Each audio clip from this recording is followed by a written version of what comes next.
Assalamualaikum warahmatullahi wabarakatuh. Semangat pagi, welcome back to my YouTube channel Poppy Amalia. Aku bersama Meldi. Hai, saya Rosa Meldianti. Sungkis kemis dari saya. Mesti tuh ya, dia tagline-nya gitu ya. Mesti banget ya. Harus, karena itu jargonnya itu sangat-sangat apa ya, spesial. Tuh. Dan dari orang yang spesial pula gitu. Oh, dari almarhum kakek. Oh, gitu. Oh gitu ya, suka bercanda-bercanda kayak gitu. Bukan begitu, jargon. itu awal yang bullying gitu loh. Cuman karena aku tipe orang yang aku nggak mau itu jadi suatu pikiran buat aku.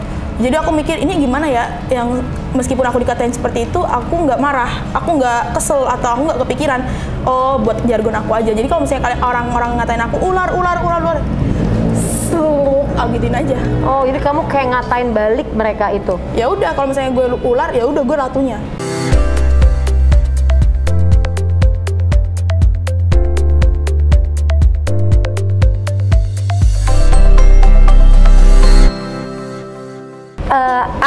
Aku pengen dapetin Meldi, kenapa kamu disebut dengan Ratu Mendesis? Jadi begini, di suatu cerita itu almarhum kakek itu bikin video. Meldi, kalau misalnya kamu nggak jadi artis di Jakarta, pulang aja, jangan jadi ular di Jakarta, kayak gitu. Itu kan kesebar ke sosial media, sebenarnya kan, dan disebarkan dengan seseorang lah intinya. Dan yang menginginkan Meldi untuk pulang dan nggak berkarir di Jakarta seperti itu. Di sini Meldi jawab sama yang video itu tersebut gitu kan. Lah ini aku lagi OTW jadi artis. Aku bilang gitu, sampai orang-orang pun ngatain, lu OTW jadi artis kagak jadi artis kayak gitu kan. Terus lu jadi ular aja, kok lu jadi ular aja di Jakarta, pulang katanya bilang gitu semua. Nah di sini aku mikir dong, yang berkata awal seperti itu kan almarhum kakek. Begitu juga orang tua Meldi dong. Nah di sini Meldi nggak mau masukin hati atau menjadikan suatu pikiran. Meldi mikir gimana ya caranya biar netizen ini yang ngata-ngatain Meldi balik makin kesel dia lihat Meldi kayak gini nih. Karena Meldi nggak ngerasa kayak gimana meskipun dia ngomong apapun itu gitu. Akhirnya setiap ada komenan apapun itu Meldi jawabin. Ular dasar ular. Oh ya udah kalau gitu gue ratunya. Aku jawabin aja, gituin aku desisin. Oh, gitu. Oke, maka kamu jadi Ratu Mendesis itu tadi. Karena kamu supaya ratunya, supaya kamu sebenarnya kamu lagi mengcounter perasaan kamu. Iya, karena kan saya selalu berpositif thinking. Siap apapun itu yang terjadi, saya selalu itu nggak seperti itu pasti ada alasannya lah seperti itu. Oke. Beliau adalah orang yang bijaksana, sayang banget sama Meldi, dan Meldi tahu itu beliau sampai mau habis umur gitu kan, mau kembali ke Allah lagi gitu kan, itu Meldi yang dicari. Tapi kamu kenapa sampai berenang air mata, sampai nangis? Karena banyak hal sebenarnya nggak bisa diungkapkan sih. Kadang ada rasa di titik dimana mengeluh tuh pasti ada. Kok seperti ini ya, kok seperti ini gitu. Cuman kembali lagi kalau misalnya lihat di sekitar Meldi yang lebih di bawah Meldi gitu, atau yang lebih kurang, atau bersyukur gitu. Oh ternyata Meldi ini udah nikmat banget gitu. Apapun yang Meldi mau ada, terus apapun yang Meldi butuhin ada, bersyukur lagi, lupa sama sekali. Tapi kalau misalnya titik lagi sendiri atau apa, kadang ada satu pikiran, kuat ternyata ya diriku ini. Tapi kadang ada titik, sampai kapan sih aku sekuat ini kayak. Kamu tahu nggak, kamu lagi nangis air matanya ngalirnya di tengah. Itu menandakan kamu itu frustasi. Bicara mengenai hal frustasi apa yang sampai kamu nggak bisa ngungkapin, kamu nahan. Apa frustasi kamu, dan itu frustasi itu harus cari solusinya, Meldi. Mungkin di dunia artis kita harus banyak teman.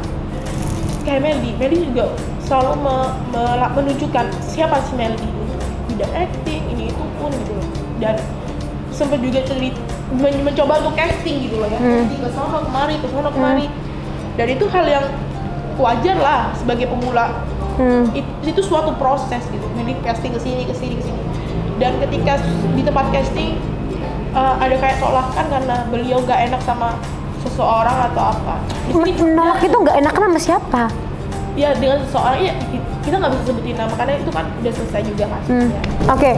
Pada saat kamu mau casting itu banyak atau satu atau berapa banyak yang akhirnya nolak karena nggak enak? Mungkin beberapa yang udah kenal beliau yang lama atau kayak udah apa ya, udah bekerja sama dengan dia lama, jadi dia kayak ya udah saya nggak enak kalau misalnya kamu ada di PH ini, nggak enak. Emang pernah diucapin atau hanya persepsi kamu? Bukan persepsi, ini real ke manajer saya bahkan gitu kan. Manajer saya juga ngomong ini anak saya mau ini nih, mau gitu nih. Nah, sebenarnya Meldi itu bakatnya apa sih, Mel? Kalau dibilang bakat, Melly mencoba semua jalur, dalam artian nyanyi selalu belajar karena kan semua itu butuh proses kan? Dan untuk acting Melly udah coba kok beberapa diajak main sama sutradara film bahkan gitu. Ada Bang Ubay Fox, dia horor.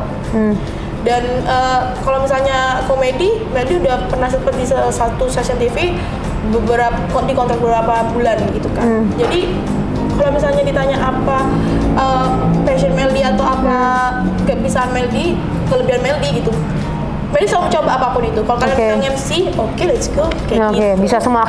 Yang jelas adalah Meldy ini mau jadi artis.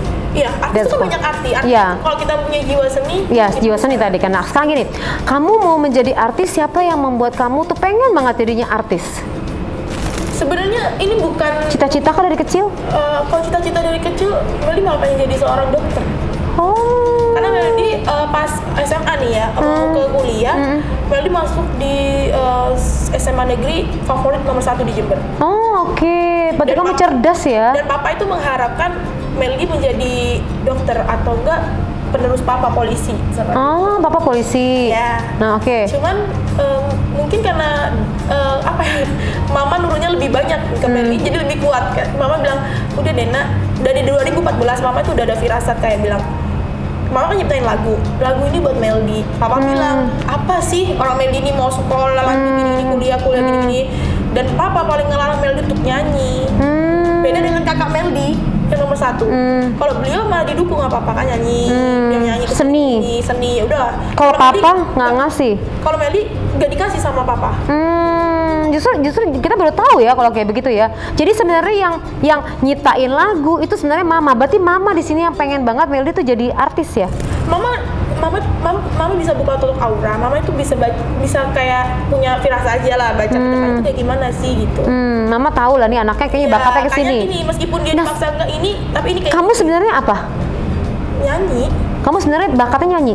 Nyanyi, karena kan dengerin mama, aku mudah apa nih, mama nyanyi apa aku ikutin. Cuma karena rasa jangan ya, kamu harus belajar gini-gini, udah terdoktrin mama dulu. Oh ya, nggak boleh. Jadi kayak untuk pengetahuan nyanyi itu hanya kalau misalnya ada lagu ini, aku udah denger nih lagu ini, aku tahu karena ibu aku pun selalu nyanyi gitu. Bukan karena kamu misalnya kan tante kamu Dewi Persik nih, gitu kan? Bukan karena tantemu yang membuat idola. Kalau dibilang penyanyi, ibu saya dulu yang menjadi seorang penyanyi. Gitu. Mama diminta untuk jadi penyanyi salah satu perusahaan besar. Cuman mama menolak karena sama papa nggak diizin. Nah akhirnya ya udah jadi Sri Bayangkari lah. Dan memang kalau Bayangkari itu kan memang tidak nyanyinya di kantor papa. Jadi nggak boleh terlalu artis juga kan itu ya. Itu pilihan, dan apalagi papa tipe orang yang cemburuan. Maka kamu pikir kenapa nggak belajar sama ini, mendingan kamu belajar sama mama kamu karena memang mama selalu ngajarin gitu. Tanpa diminta aku mama ngajarin. Dan kalau Melly tipe orang kalau diajarin nih Melly tuh nggak suka. Melly lebih ya udah sih mama yang nyanyi, Melly lihat pintar, Melly coba sendiri. Oke, berarti kamu tapi kan linknya itu tante kamu lebih banyak. Link banyak, tapi kan nggak dikasih ke Melly atau nggak ke Melly gitu. Jadi sampai di detik ini pun apapun yang terjadi sama Melly dalam artian itu mau usaha, mau itu nyanyi atau apapun itu, Melly berjalan di kaki Melly sendiri. Karena Melly sudah Melly sudah sejauh ini berjuang. Melly nggak mau perjuangan Melly sia-sia. Sekarang coba Mel, kalau misalnya kamu berpikir bahwa biar bagaimanapun pasti kan kakek berharap ya, semuanya pasti tenang. Semua berharap. Kakek pun udah minta, almarhum kakek tuh udah minta untuk damai. Kamu juga udah damai kan? Kalau Meldy pribadi ya ibadah sih ngikutin apa kata orang tua gitu. Tapi kan di sini kan yang jadi perkara kan orang-orang bilang saya durhaka gitu kan. Orang-orang nggak tahu apa yang terjadi di dalamnya, dan saya tidak pernah menjelaskan seperti apa detailnya semua yang terjadi. Karena menurut saya mau jelasin sama orang yang benci sama saya itu percuma. Karena ketika saya ketemu dengan orang, bertatap muka dengan orang-orang sekitar saya, tetangga saya atau siapapun di lingkungan saya semua fan-fan aja. Cuma mungkin di sosial media dia kebawa arus sosial media, dan bahkan ada salah satu teman saya yang ketemu nih, aku pikir kamu seperti ini, lu lebih beda ternyata gini. Karena saya selalu berusaha untuk menjadi saya apa adanya. Saya nggak pernah mau menjadi yang ini loh Meldi wah gini. Mungkin kalau misalnya di media terkesan kayak dia sombong atau apa, saya hanya meluruskan kok yang apa yang terjadi. Tapi saya mencoba untuk membuktikan, dan saya yakin dengan seiringnya waktu berjalan orang-orang akan tahu Meldi itu siapa. Tapi mama tahu apa yang kamu rasa. Kamu cerita, ada cerita. Meldi tipe orang yang ya udah sih, saya kuat kok, Ma. Aku nggak pernah apa-apa. Dia nggak pernah bilang sama mama juga. Takut apa kalau kamu cerita sama mama? Saya nggak mau orang tua saya memikirkan tentang apa yang saya rasakan. Mau itu sedih, mau itu kecewa, apapun itu, sesakit apapun itu, saya selalu berusaha untuk saya bisa jalanin sendiri. Ketika saya ngasih beban lagi, apa yang saya kasih untuk kedua orang tua saya gitu. Kayak tahu saya jadi seorang tersangka, di situ titik saya tersedih banget. Kenapa? Papa saya yang meskipun kasih seorang polisi pun sekalipun tahu orang itu saya pasti hal yang kaget kan, kayak lemes mau ngapa-ngapain kayak gitu. Dan di situ titik saya, dari detik ini saya nggak akan ngasih pikiran lagi ke orang tua saya harus berusaha setegas saya ini loh Meldi. Dan setiap apapun yang aku omongin ke papaku atau ke mamaku, yang terjadi yang udah ini nih, yang baik ini. Kamu nggak pernah ceritain perasaan kamu atau mau masalah apapun itu kamu tahan ya aku sendiri? selesaiin sendiri, aku cari caranya sendiri. Tapi itu beban nggak kalau kamu misalnya seperti itu? Menurut Meli enggak sih, karena apa? Meli pun selalu menanamkan pikiran setiap apapun yang aku lakukan dan berdampak apapun itu, berarti itu udah pilihanku dan harus aku jalani. Jadi kamu nggak akan nyerah dengan kondisi ini? Enggak. Nah sekarang dengan kondisi COVID, Mel, alhamdulillah untuk usaha pekerjaan Meli, masih ada aman nggak? Kalau pekerjaan mungkin kan udah berkurang ya. Karena kan, ya, kamu nyanyi kan? Di masa-masa seperti ini yang nomor satu tuh kesehatan gitu kan. Cuman kalau untuk usaha berjalan. Karena mungkin kan ada orang yang kerja sama Meldi dan mungkin rezeki dia juga seperti itu kan. Sampai detik ini sangat berjalan. Tapi kalau misalnya main show-show itu juga agak mengalami penurunan.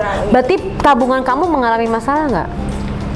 Gini-gini aja sih. Gini-gini aja. Artinya karena biasanya bukan tipe orang yang hedon atau yang aku mau orang nggak pernah tahu itu ya. Dan aku nggak pernah bukan tipe orang yang teman aku pakai tas ini nih bermerek ini banget, aku harus beli nih besok nggak.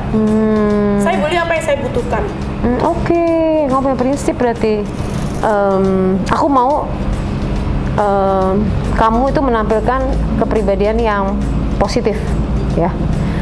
Nanti kalau misalnya kamu diketemuin sama tante kamu mau nggak? Mau.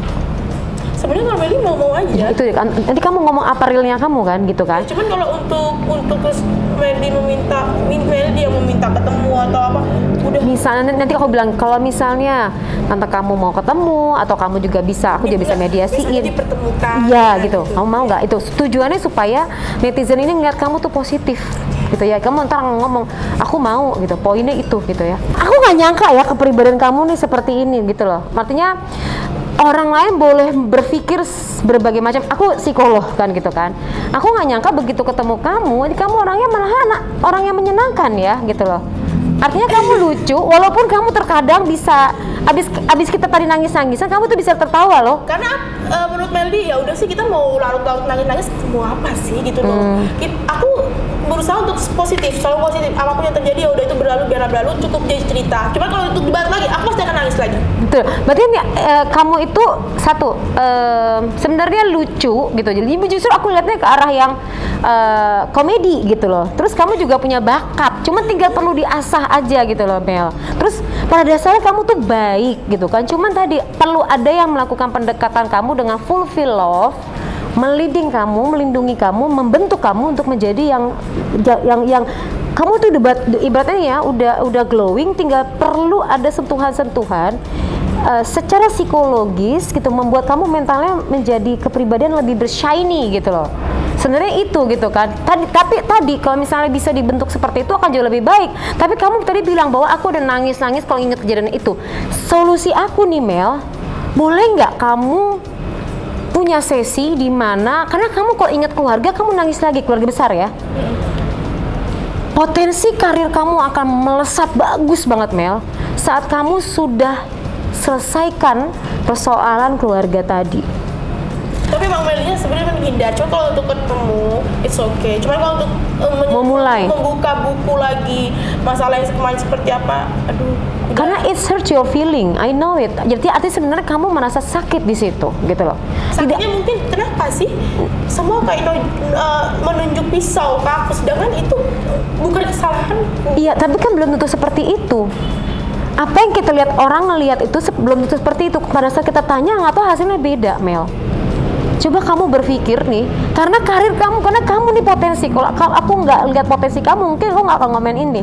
Kamu ini punya potensi, kamu tuh lucu, kamu tuh cantik. Beneran guys, aku ngomong apa adanya. Dia ini cantik, dia ini pinter, dia ini cerdas. Tapi tadi dia nangis lagi untuk mengingat masalah itu. Memang udah selesai, udah memaafkan. Cuman maksud aku gini, ada satu momen di mana dan aku mau bantu Mel gitu kan, aku mau memperantarai gitu kan, karena aku tahu banget nih kalau memang bisa memperantarai kita, nggak usah ditampilin dalam kamera gitu loh, bener-bener nanti ini bener-bener sesi terapi family terapi, bicara si A, bicara si B, bicara dari hati ke hati, marah di situ, kesel di situ, semuanya di situ berdamai, abis itu udah selesai. Itu mungkin membuat kamu tuh inget lagi, nggak nangis lagi. Mungkin mengingat kamu tuh udah pas inget keluarga, I'm happy with my family gitu Kak. Aku bahagia dengan keluargaku. Kamu nggak lagi nangis mengingat keluarga karena dulu kalian tuh guyup. Coba pertimbangkan mengingat di akhir tahun sehingga Meldi nanti bisa memulai di awal tahun 2021, Mel. Potensi ke depan kamu tuh luar biasa. Kamu ini berbakat, kamu ini punya luar biasa. Wajah kamu cantik apa adanya, ini gak ada operasi, gak ada apa-apa. Kulitnya licin. Coba perhatiin deh guys, sebenarnya potensi itu ada. Cuman hanya perlu psikologisnya. Yasin, untuk masalah psikologisnya ngapain? Forgiveness. Satu sama lain, semuanya. Walaupun sebenarnya nggak ada masalah apa-apa, aku tahu nggak ada masalah apa-apa. Tantemu baik, kamu juga baik, semuanya nggak ada masalah apa-apa, udah selesai gitu. Tapi ada hal yang mungkin masih perlu untuk diguyupin lagi. Coba pertimbangkan deh. Aku mau memperantarai karena tadi ya, ini hal yang baik untuk orang lain, ini hal yang baik juga untuk kamu. Nanti kamu habis itu bisa ke komedi, ketawa-ketawain orang, bisa ketawain diri sendiri, kamu bisa luar biasa lucu setelah kamu fulfill-nya udah rilis. Gitu Mel. Tapi satu hal yang aku suka dari Meldi adalah dia bisa menertawakan dirinya sendiri. Iya memang kayak begitu. Mau gimana lagi karena dia bisa nertawain diri sendiri. Temen aku kayak tadi sebelum aku kemarin sebelum aku datang nih, harus datang kan ke teman aku bikin video gitu. Nah dia lihat, lah lu ngapain kesini katanya, ada yang bilang kayak gitu, apalah bercandain, lah nggak ada, emang gue gak ada kerjaan malah kesini. Tidak, itu sampai ketawa-ketawa semua laki. Ya menurut aku buat apa kita ambil pusing itu semua. Orang yang sehat itu sebenarnya orang yang bisa menertawakan dirinya sendiri. Artinya dia bisa bukan menertawakan orang lain, tapi menertawakan kebodohan kecil yang dilakukan, tapi itu lucu gitu loh, ngerti nggak? Sampai kalau misalnya Mandy lihat nih, Mas kamu malu gak sih Mas punya pacar kayak aku gitu kan? Aku lo kayak gini, ya udah sih biarin, kan mereka nggak tahu kayak gini, tapi orang-orang ngatain aku kayak gini-gini, kamu gimana? Malah aku mikirnya gimana perasaan pacar aku, keluarga pacar aku, karena kan mungkin kalau keluarga aku tahu, oh Mandy memang seperti ini gitu, jadi mungkin keluarga aku nggak akan kaget kayak gitu. Tapi kan kalau untuk keluarga pacar aku kan orang lain yang nggak tahu aku gitu kan, kayak gimana. Tapi alhamdulillah sih dari keluarga pacar semua baik-baik aja. Nah, berarti mereka juga tahu realnya kamu kan. Jadi ya sampai sekarang, sampai berjalan hampir 2 tahun nggak ada masalah. Nah, moga-moga nih ya di tahun 2021 kamu punya planning yang banyak, ya pasti kan? Punya planning yang banyak. Kamu ketemu dari sini, ketemu sama kamu, bawa hal-hal yang positif lagi. Ya, Oke, moga-moga. Dan aku juga kalau kamu percaya, aku coba untuk berkomunikasi dengan tante kamu untuk bisa, ya siapa tahu bisa terapi keluarga. Bukan terapi keluarga, artinya sebenarnya udah baik-baik aja, cuman bisa berkomunikasi lagi tanpa pakai kamera gitu kan, benar-benar bisa bicara si A, bicara si B, si D, bicara udah semua puas, bicara damai, keluarin semua kemarahan, asal jangan pukul-pukulan aja, nanti aku yang harus jadi bisa benar-benar, itu namanya terapi keluarga. Si A ngomong aku nggak suka, boleh ngungkapin apapun, si B juga ngomong, abis itu damai gitu loh. Nah itu benar-benar supaya nggak ada lagi hal-hal kecil yang membuat tadi kesedihan itu muncul di dalam kamu, karena masa depan kamu begitu luar biasa. Oke Meldi, terima kasih sharingnya, selalu shining, selalu glowing ya, dan kasih prestasi-prestasi yang banyak buat iya, buat orang-orang yang lihat kamu, nyaksiin kamu. Ada yang kamu ingin sampaikan? Nggak ada sih, cuma minta supportnya aja. Dan jangan lupa untuk order ikan laut pedes ya. Siapa tahu tahun depan Meldi buka tempat makan ya. Oh amin. Sama Meldi mau promo mungkin, Meldi silakan untuk promo untuk lihat konten YouTube kita. Oh itu nanti orang-orang yang pengen menghujat orang, mau nambah-nambahin dosa diri sendiri datang kok nanti kan. Jangan lupa ya, kalau misalnya kalian nih jangan nonton Meldi pas lagi nyanyi doang, lihat kalau pas lagi nangis. Ntar lihat di konten ini ya. Awas kok nggak lihat loh. Tuh, lihat tuh. Oke, dia tetap berpikir positif dan tetap tertawa. Oke, hal yang bisa diambil adalah bagaimana bersikap positif dan berpikir positif di tengah badai, walaupun kondisi badai, hujan dan lain-lain, tapi bisa menari-nari di tengah badai adalah sebuah solusi dibanding kamu menyalahkan badai, karena setelah tidak langsung kamu menyalahkan Tuhan. Bagaimana kamu bisa mengubah perspektif kamu? Maka segera untuk berikan komen di bawah ini sebanyak-banyaknya, dan terima kasih udah like, subscribe dan mengikuti diskusi kita. Dan juga silakan untuk follow Rosa Meldianti _ sampai Meldi. tetap ada. Wassalamualaikum warahmatullahi wabarakatuh. Terima kasih. Bye bye.